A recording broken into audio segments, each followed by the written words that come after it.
un Neymar qui gagne la Coupe du Monde, un Neymar qui gagne la Ligue des Champions, bon, ben, il aura atteint ses objectifs. Et là, il part, là, à mon avis, il repart en vrille. Là, la motivation sera plus là. Il aura atteint ses objectifs, son rêve d'enfant, de gagner la Coupe du Monde avec le Brésil. Donc, oui, à la différence d'un Messi très professionnel, je pense que là, faudrait plus attendre grand-chose de Neymar. Hein. Sauf le problème, Nono, c'est que la MNM pourrait être au bord de l'implosion. Parce que on nous expliquait que très clairement, ce serait néfaste pour le Paris Saint-Germain que la MNM soit candidat au Ballon d'Or l'année prochaine. Parce que vu les stats de Messi, de Mbappé et de Neymar, Nono, à l'heure où on parle, c'est 3 favoris pour le Ballon d'Or 2023 avec peut-être Erling Haaland, De Bruyne, Salah et compagnie. On est bien d'accord.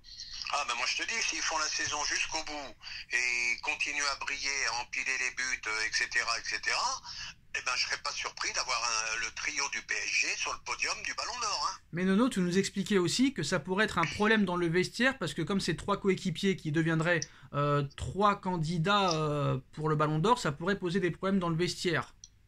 Ben c'est ça, qu'est-ce que tu veux? T'as 3 superstars et t'as 3 égaux.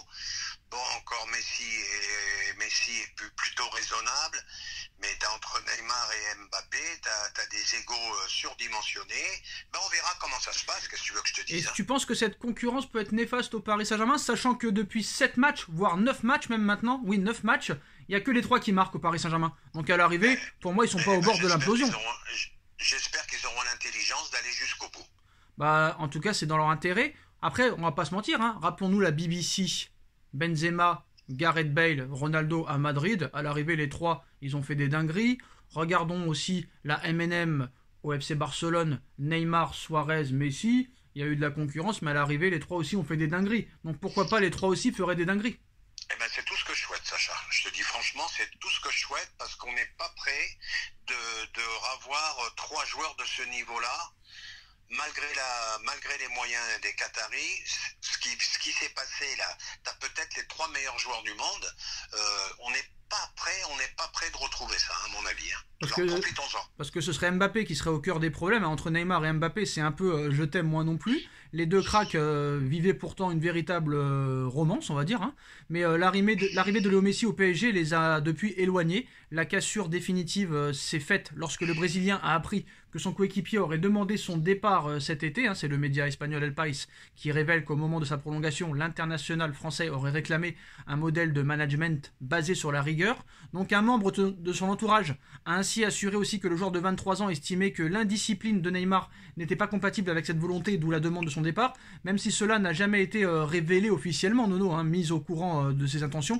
Le Ney entretient quand même depuis des relations froides avec le français. Entre Mbappé et Messi, les relations sont aussi loin d'être au beau fixe. Nono, on n'en parle pas assez. Hein. Le média espagnol ajoute que si Mbappé maîtrise parfaitement l'espagnol désormais, ce dernier n'aurait aucun atome crochu avec la Pulga, ainsi en dehors des terrains aussi. La relation est donc loin d'être idyllique entre les membres de la MNM, ce qui ne semble pas non plus impacter les performances du trio sur la pelouse, en tout cas pour l'instant. Et ça, c'est quand même déjà pas mal.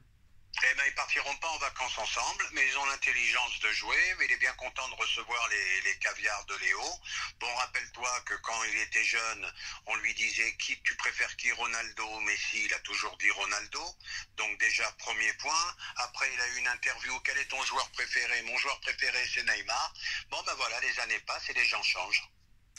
Alors d'ailleurs, Benzema est une machine à marquer. Hein. À peine Ballon d'Or, il vient de marquer avec le Real Madrid, avec Elche. Malheureusement, but refusé.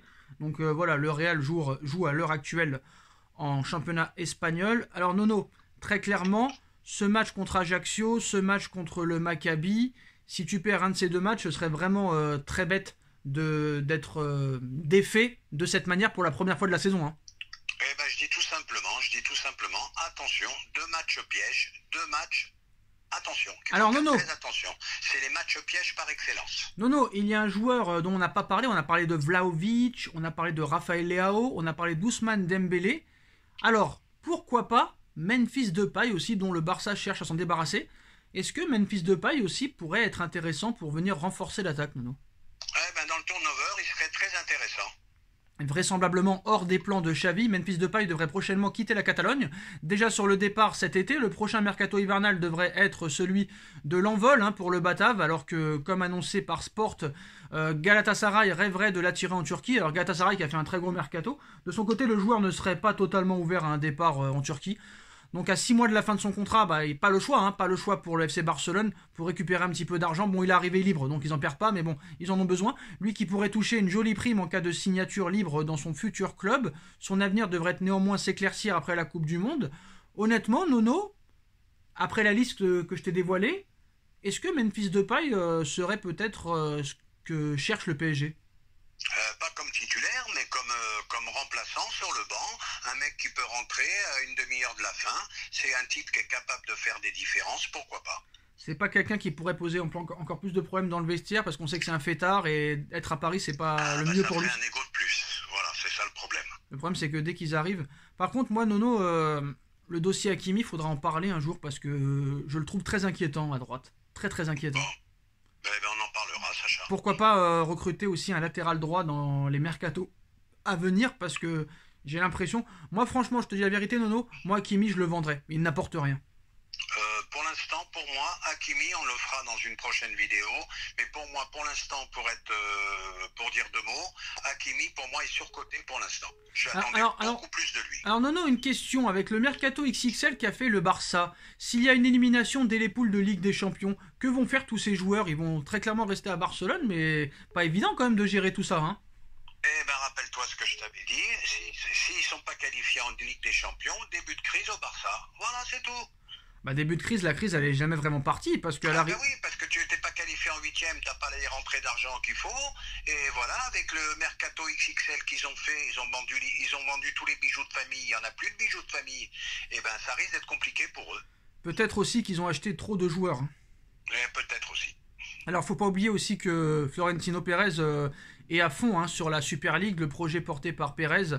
Andrea Agnelli et Johan Laporta n'est toujours pas mort. Pour preuve, l'agence chargée de développer le projet de la Super League s'est trouvé un nouveau boss, Nono. Donc le dossier de la Super League est toujours d'actualité et cristallise souvent des tensions entre le camp de l'UEFA et les trois fondateurs. Moi je pense qu'ils vont arriver à leur but, Nono. Moi je pense pas, je vais te dire pourquoi. La Juve ils sont à la rue, ils sont ruinés. Barça sont en grosse difficulté financière, le Real un peu moins. Ils veulent la Super League, pourquoi? Pour de l'oseille. Voilà, point final. Je sais pas Nono, tu me dis qu'ils sont en des problèmes de... Mais à l'arrivée, c'est qui achète le plus? Regarde ce qu'ils ont acheté encore cet été, la Juve. Blaovic 75, Paredes 25. C'est ça le problème, je sais pas d'où ils sortent les sous. Ils les sortent en tout cas. Ils les sortent. Comment font-ils? Qu'est-ce que tu veux que je te dise En fait, ils veulent gagner plus que plus. Ouais, puis peut-être dans les mois qui viennent, t'apprendras scandale à la Juve, problème financier, à Barcelone, machin, problème. Voilà, c'est tout. Ok. Là, il y a encore on finira là-dessus, une nouvelle information aussi de El Pais qui dit très clairement que le cas Neymar a bien été abordé par Mbappé et le Paris Saint-Germain et qu'apparemment, les envies de départ de Mbappé, il y a un divorce total entre les deux, c'est-à-dire que genre c'est bonjour, au revoir et c'est tout. Ça on le sait, comme tu as dit, il ne faut pas nous prendre pour des jambons. Ils peuvent dire ce qu'ils veulent, c'est de la communication, ils ne peuvent pas dire autre chose, mais c'est sûr que tôt ou tard, on saura tout. Il y aura un très gros clash et on saura tout. Et voilà les postos, c'est la fin de cette vidéo. Dites-nous en commentaire ce que vous en pensez. On like, on partage, on commente, on s'abonne. On se retrouve très vite pour une nouvelle vidéo. Tchuss.